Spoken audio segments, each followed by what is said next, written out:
E aí, família, belezinha com vocês? Esse aqui é o meu canal de cortes. E lógico que o vídeo na íntegra vai estar no final em um card. Então, vamos lá pro conteúdo. Deixa eu perguntar uma coisa, Wesley, sobre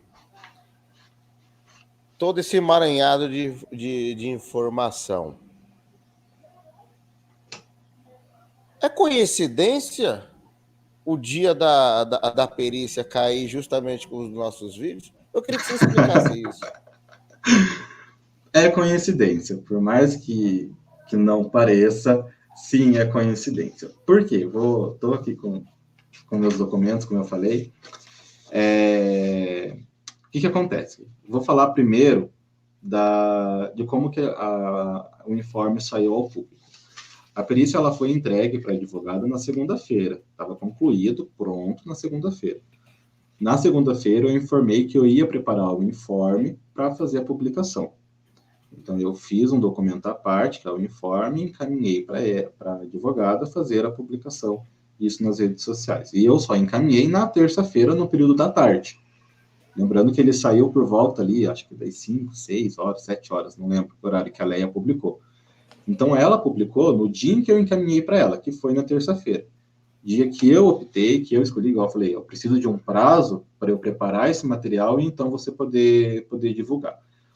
Que coincidiu com o dia que foi os vídeos que foram retirados do ar. Só que o processo, ele foi um processo que a doutora Juliana entrou no mês de setembro.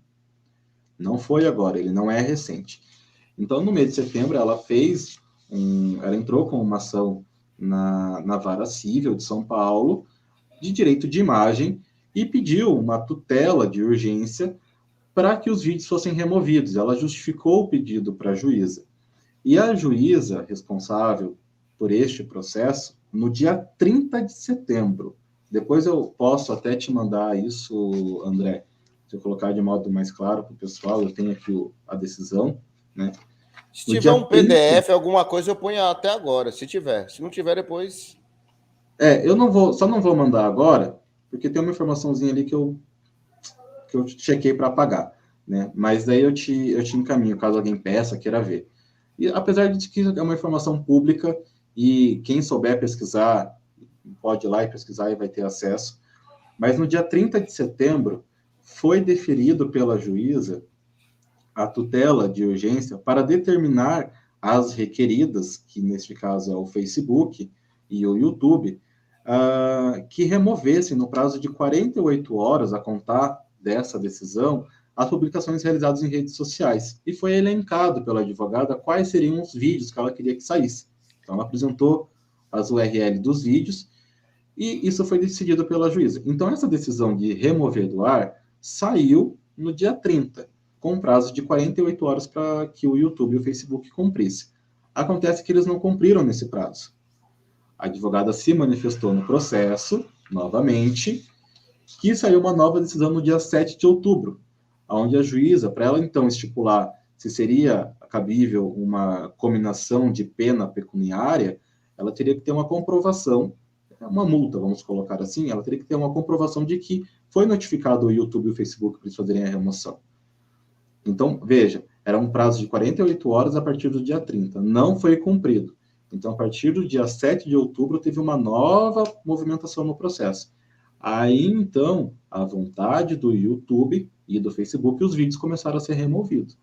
Então, não foi algo assim, foi apresentado o parecer na segunda, ela entrou com o processo, na terça caiu e ela publicou. Não foi nada estratégico, não foi nada pensado. Até porque uma decisão de um juiz, a gente não consegue estimar quando ela vai sair. Eu tenho um caso, até de São Paulo, que eu atuo, que passou 3, 4 meses e o juiz ainda não tinha tomado uma decisão. Né? Esse daqui foi rápido, a juíza foi rápida, porque não sabemos. Não é por relação pessoal, nem nada disso.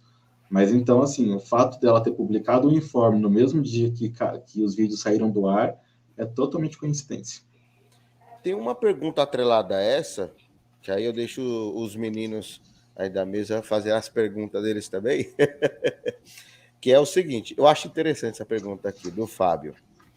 Se o áudio não era da Leia, e foi constatado, você já respondeu a gente, né? Mas é para o inscrito saber, né? Por que ela requer direitos autorais? Não é direitos autorais, é direito de imagem. Então, independente se o áudio é atribuído a ela ou não, nós temos uma questão que é, usa a imagem dela, usa fotos que ela aparece. E quem usa não tinha o direito de utilizar a imagem dela. Então, é totalmente cabível que ela peça a remoção. Se for ela, se não for ela, se é aquele vídeo, se for outro vídeo que está com a imagem dela, digamos que eu estou aqui, ó, agora com vocês. Eu estou aqui porque eu quero. Então, a minha imagem vai ficar atrelada ao canal de vocês com a minha autorização.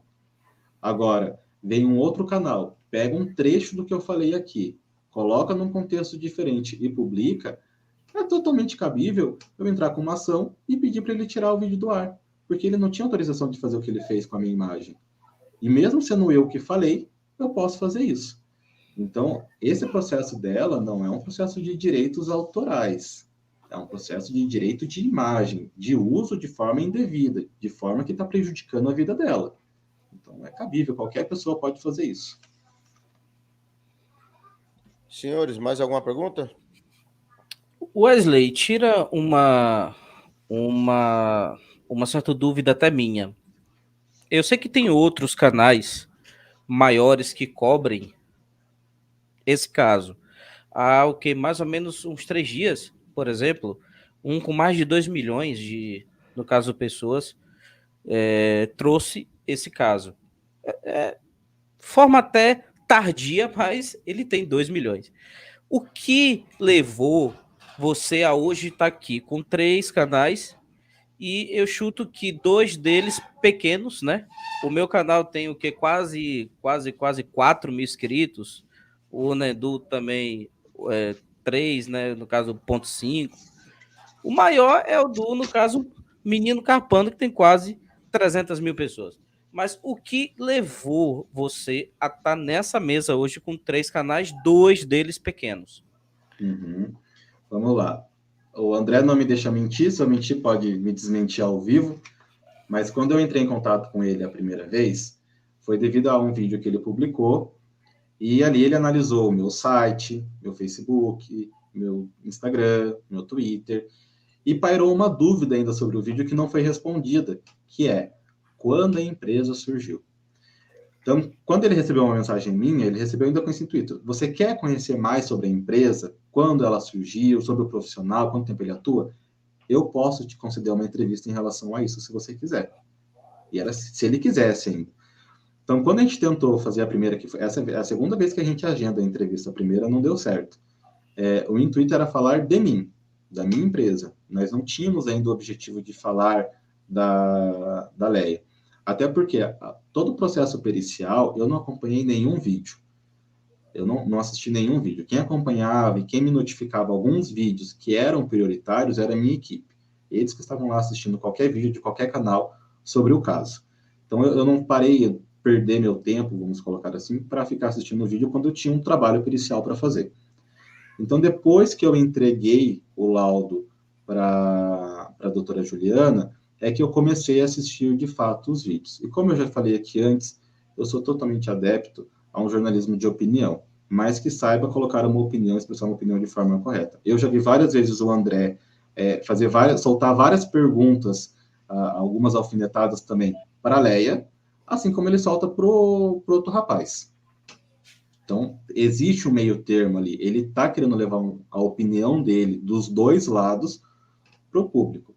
Então, quando eu identifiquei isso, e eu sei que é de interesse hoje de muitos canais de YouTube, de muitas imprensas, falar sobre esse assunto, porque é um assunto polêmico que dá visualização, eu conversei com a doutora Juliana, falei assim, olha, eu fui lá e conferi o canal dele, eu vi que, de fato, ele opina para os dois lados, então ele é uma pessoa bem neutra em relação a esse assunto, espero que continue após a entrevista.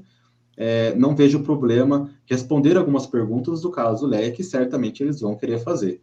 Então, ela também concordou com isso, e então ontem eu liguei para ele, a gente teve uma boa conversa por telefone, eu falei assim, olha, posso e estou disposto a responder. algumas perguntas. Aí, então, a gente está aqui agora discutindo a questão do caso da Leia. Então, em momento algum, eu entrei em contato com ele porque eu queria falar da Leia. Não. A fonte inicial foi falar de mim e da minha empresa. É ali que começou. Eu recebi outros canais que estão querendo falar e eles vão seguir esse mesmo protocolo. Com autorização da minha cliente eu falo, sem ela eu não falo. Então, se quiserem saber quem é o Wesley, alguma curiosidade, casos diferentes, estou super adepto a conversar e não dependo de uma autorização. Mas o que envolver Leia Miranda, eu tenho uma relação contratual a ser cumprida. Uma pergunta.